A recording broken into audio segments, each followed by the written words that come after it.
بسم اللہ الرحمن الرحیم۔ السلام علیکم ورحمۃ اللہ وبرکاتہ۔ بسم اللہ الرحمن الرحیم۔ عزیز طلباء کرام، اسلام اور جدید فکر مغرب کا آج چوتھا سبق ہے۔ آج کے سبق کا عنوان ہے تہذیب کے عناصر ترکیبی۔ آج کے سبق میں انشاءاللہ ہم سب سے پہلے گزشتہ سبق یعنی سبق نمبر 3 کا خلاصہ دیکھیں گے۔ اس کے بعد انشاءاللہ ہم آج کا سبق باقاعدہ طور پر شروع کریں گے۔ اب ہم چلتے ہیں سبق نمبر 3 کے خلاصے کی طرف۔ سبق نمبر 3 میں ہم نے یہ پڑھا تھا کہ ہر قوم کی کچھ ایسی سوچ ہوتی ہے، ذہنیت اور شعور ہوتا ہے جس کی بنیاد پہ وہ کسی کام کو کرنے یا نہ کرنے کا فیصلہ کرتے ہیں۔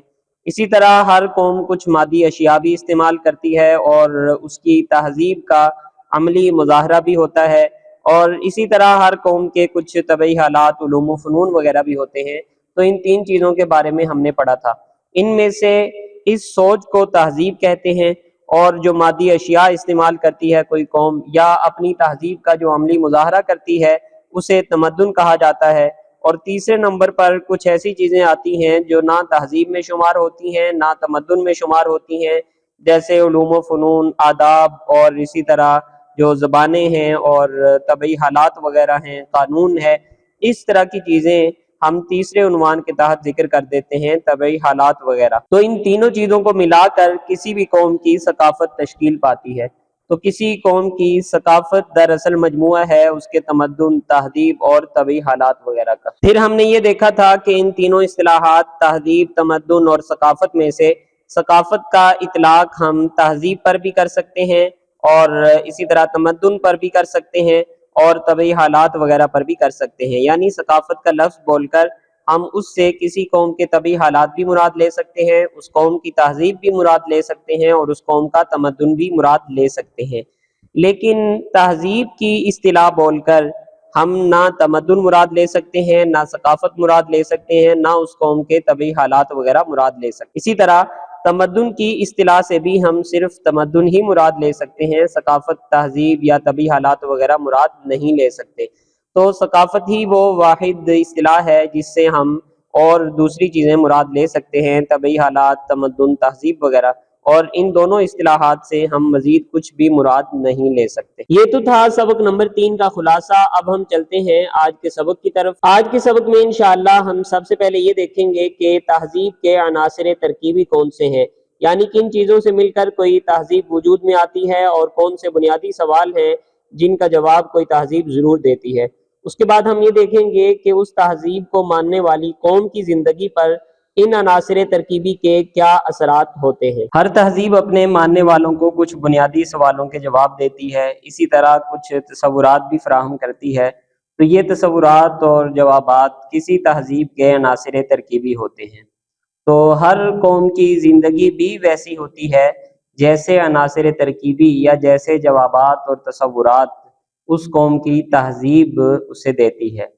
تو ہم نہ صرف تہذیب کے عناصر ترکیبی کا جائزہ لیں گے بلکہ ہر عنصر کے تحت ہم یہ بھی دیکھیں گے کہ اس عنصر کا اثر اس تہذیب کے ماننے والوں کی زندگی پر کیا ہوگا۔ دوسری بات یہ ہے کہ الحمدللہ ہم سب مسلمان ہیں اور اسلامی تصورات ہمیں بڑی اچھی طرح معلوم ہیں، اگرچہ ان کی باقاعدہ تعریف ہمارے ذہن میں نہیں ہوتی، لیکن پھر بھی ان تصورات سے ہم واقف ہوتے ہیں۔ تو جب ان تصورات کو سامنے رکھ کر ہم تہذیب کے عناصر ترکیبی کو سمجھیں گے تو ہمارے لیے سمجھنا بہت آسان ہو جائے گا۔ اس لیے ہم اپنے سبق میں تہذیب کے عناصر ترکیبی پر بات کرتے ہوئے ساتھ یہ بھی دیکھیں گے کہ اسلام کا نقطہ نظر اور اسلامی تہذیب اس موقع پر ہمیں کیا تصور فراہم کرتی ہے۔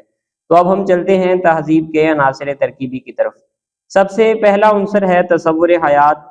یہ سب سے پہلا اور اہم سوال ہے کہ زندگی کا تصور، کائنات کا تصور، انسان کا تصور، انسان کی ذمہ داری، یہ ساری چیزیں کوئی تہذیب اپنے ماننے والوں کے سامنے کس نقطہ نظر سے پیش کرتی ہے۔ تو اس تصور کے تحت ہم سب سے پہلے یہ دیکھتے ہیں کہ زندگی کی حقیقت کیا ہے۔ ایک تہذیب یہ کہتی ہے کہ یہ ایک حادثے کا نتیجہ ہے، دوسری تہذیب کہتی ہے کہ یہ خالق کا طے شدہ منصوبہ ہے۔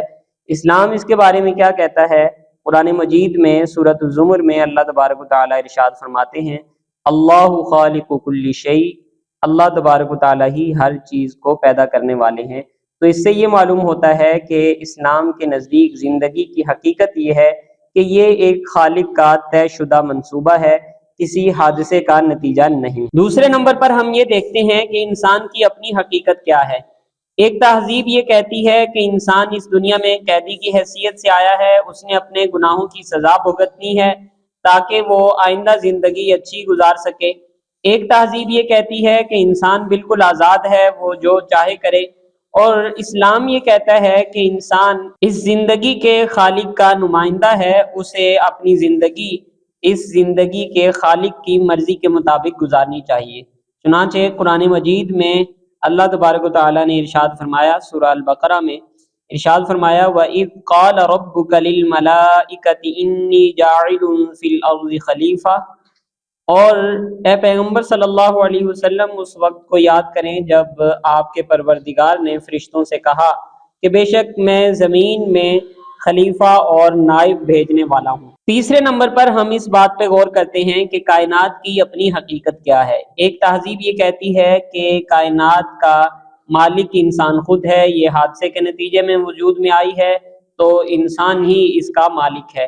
اور ایک اور تہذیب یہ کہتی ہے کہ کائنات انسان کے لیے جیل خانے کی حیثیت رکھتی ہے اور انسان اس میں قیدی ہے۔ اور اسلام یہ کہتا ہے کہ یہ کائنات زندگی کے خالق اللہ تبارک و تعالیٰ کی ملکیت ہے اور اللہ تبارک و تعالیٰ ہی اس کے خالق۔ چنانچہ قرآن مجید میں اللہ تبارک و تعالیٰ نے ارشاد فرمایا، سورہ البقرہ ہی میں ارشاد فرمایا للہ ما فی السماوات وما فی الارض، زمین اور آسمان اور ان کے درمیان جو کچھ ہے یہ صرف اور صرف اللہ تبارک و تعالیٰ ہی کا ہے۔ اسی طرح سورۃ النحل میں اللہ تبارک و تعالیٰ نے ارشاد فرمایا وَسَخَّرَ لَكُمُ اللَّيْلَ وَالنَّهَارَ وَالشَّمْسَ وَالْقَمَرَ وَالنُّجُومُ مُسَخَّرَاتٌ بِأَمْرِهِ، کہ اللہ تبارک و تعالیٰ نے تمہارے لیے رات اور دن اور سورج اور چاند کو مسخر کیا، اور اسی طرح ستارے بھی اسی کے حکم سے مسخر ہیں۔ تو اس سے بہرحال یہ معلوم ہوتا ہے کہ کائنات کے بارے میں اسلام کا نقطہ نظر یہ ہے کہ کائنات اللہ تبارک و تعالیٰ کی مخلوق ہے، اللہ تبارک و تعالیٰ کی ملکیت ہے، اور اللہ تعالیٰ نے اپنے نائب کے لیے اسے مسخر کر دیا ہے۔ چوتھے نمبر پر ہم یہ دیکھتے ہیں کہ انسان کی ذمہ داری کیا ہے۔ ایک تہذیب یہ کہتی ہے کہ انسان چونکہ قیدی کی حیثیت سے اس دنیا میں آیا ہے، لہذا اسے چاہیے کہ زیادہ سے زیادہ سزا بھگتے، اپنے آپ کو زیادہ سے زیادہ تکلیف میں مبتلا رکھے تاکہ اس کے گناہ دھل جائیں۔ اور دوسری تہذیب یہ کہتی ہے کہ انسان اس دنیا میں بالکل آزاد ہے، اسے چاہیے کہ وہ عیش پرستی والی زندگی گزارے تاکہ اس موقع سے زیادہ فائدہ اٹھا سکے۔ اسلام اس کے بارے میں یہ کہتا ہے کہ انسان اس زندگی کے اور کائنات کے خالق کا نائب ہے، اسے اپنی زندگی میں یہ کوشش کرنی چاہیے کہ وہ اپنے خالق کی مرضی کے مطابق ہی زندگی گزارے۔ سورۃ الذاریات میں اللہ تبارک و تعالیٰ نے یہ بات ارشاد فرمائی وَمَا خَلَقْتُ الْجِنَّ وَالْإِنسَ إِلَّا لِيَعْبُدُونَ، کہ اللہ تبارک و تعالیٰ فرماتے ہیں میں نے جنات اور انسانوں کو صرف اور صرف اپنی عبادت کے لیے پیدا کیا ہے۔ مفہوم اس آیت مبارکہ کا یہ ہے۔ تو اس سے یہ معلوم ہوتا ہے کہ انسان کی ذمہ داری یہ ہے کہ وہ کائنات اور زندگی کے خالق کی مرضی کے مطابق زندگی گزارنے کی کوشش کرے۔ یہ تو تھا تہذیب کا پہلا عنصر، تصور حیات۔ اب ہم یہ دیکھتے ہیں کہ اس تہذیب کو ماننے والوں کی زندگی پر اس تصور حیات کا کیا اثر مرتب ہوتا ہے۔ تو جیسا کسی قوم کا تصور حیات ہوگا، اس قوم کا نصب العین بھی ویسا ہی ہوگا۔ ہر آدمی کا کوئی نہ کوئی نصب العین ہوتا ہے، اور کچھ نصب العین ایسے ہیں جو تقریباً ہر آدمی کے ایک جیسے ہوتے ہیں، جنہیں فطری نصب العین کہا جاتا ہے۔ مثال کے طور پر ہر آدمی کامیاب ہونا چاہتا ہے، ہر آدمی خوش رہنا چاہتا ہے، اسی طرح ہر آدمی خوشحال ہونا چاہتا ہے۔ تو یہ کسی بھی انسان کا فطری نصب العین ہے۔ اسی طرح تہذیب بھی کوئی نہ کوئی نصب العین اپنے ماننے والوں کو ضرور دیتی ہے۔ مثال کے طور پر ایک تہذیب اپنے ماننے والوں کو یہ بتاتی ہے چونکہ وہ اس دنیا میں قیدی ہیں، لہذا انہیں زیادہ سے زیادہ اپنے آپ کو سزا دینی چاہیے۔ اسی طرح ایک اور تہذیب اپنے ماننے والوں کو یہ نصب العین دیتی ہے کہ چونکہ یہ زندگی حادثے کا نتیجہ ہے اور کائنات کے مالک وہ خود ہیں، اس لیے انہیں اس کائنات میں زیادہ سے زیادہ غلبہ حاصل کرنا چاہیے تاکہ وہ اپنی خواہشات پوری کر سکیں۔ یہ غلبہ سیاسی بھی ہو سکتا ہے، عسکری بھی ہو سکتا ہے، معاشی بھی ہو سکتا ہے، کسی بھی طرح کا غلبہ اور کسی بھی ذریعے سے حاصل ہو سکے تو انہیں حاصل کرنا چاہیے۔ اسلام اپنے ماننے والوں کو یہ نصب العین دیتا ہے کہ وہ اس زندگی کے خالق کے نائب ہیں، لہٰذا انہیں اس زندگی کے خالق کو راضی کرنے کی کوشش کرنی چاہیے۔ تو یہ ہر تہذیب کا وہ نصب العین ہے جو وہ تہذیب اپنے ماننے والوں کو دیتی ہے۔ قرآن مجید میں اللہ تبارک و تعالیٰ ارشاد فرماتے ہیں الذی خلق الموت والحیات لیبلوکم ایکم احسن عملا، کہ اللہ تبارک و تعالیٰ وہ ذات ہیں جنہوں نے موت اور زندگی کو پیدا کیا تاکہ وہ تمہیں آزمائیں کہ تم میں سے کون عمل کے اعتبار سے سب سے زیادہ اچھا ہے۔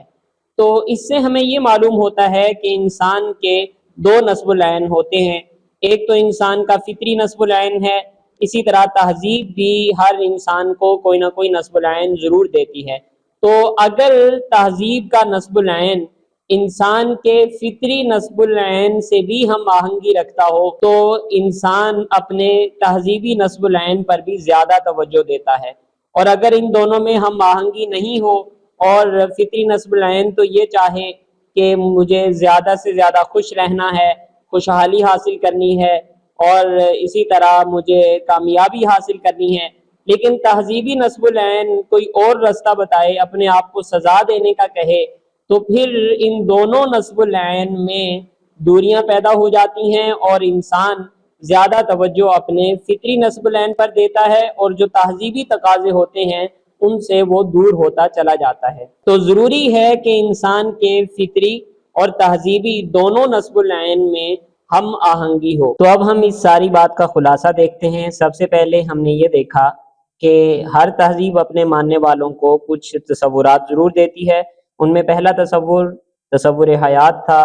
ہم نے یہ دیکھا کہ ایک تہذیب یہ کہتی ہے کہ زندگی حادثے کا نتیجہ ہے، دوسری تہذیب کہتی ہے کہ خالق کا طے شدہ منصوبہ ہے، اور اسلام بھی یہی کہتا ہے کہ زندگی ایک خالق کا طے شدہ منصوبہ ہے۔ اسی طرح دوسرا جو تصور تھا یا جو دوسرا عنصر ترکیبی تھا تہذیب کا وہ نصب العین تھا۔ ہم نے یہ دیکھا تھا کہ جیسے کسی قوم کا تصور حیات ہوگا اس کا نصب العین بھی ویسا ہی ہوگا، اور ایک انسان کا فطری نصب العین ہوتا ہے، مثال کے طور پر خوش رہنا، کامیاب ہونا اور خوشحال ہونا، اور ایک تہذیبی نصب العین ہوتا ہے۔ اگر ان دونوں کے درمیان تعلق نہ ہو اور دونوں ایک دوسرے کو سپورٹ نہ کرتے ہوں تو انسان زیادہ توجہ فطری نصب العین کی طرف دیتا ہے اور جو تہذیبی نصب العین ہوتا ہے اس کی طرف اس کی توجہ اتنی نہیں رہتی۔ تو آئندہ اسباق میں انشاءاللہ ہم 3 مزید عناصر ترکیبی کے بارے میں پڑھیں گے۔ جزاکم اللہ خیرا۔ السلام علیکم ورحمۃ اللہ وبرکاتہ۔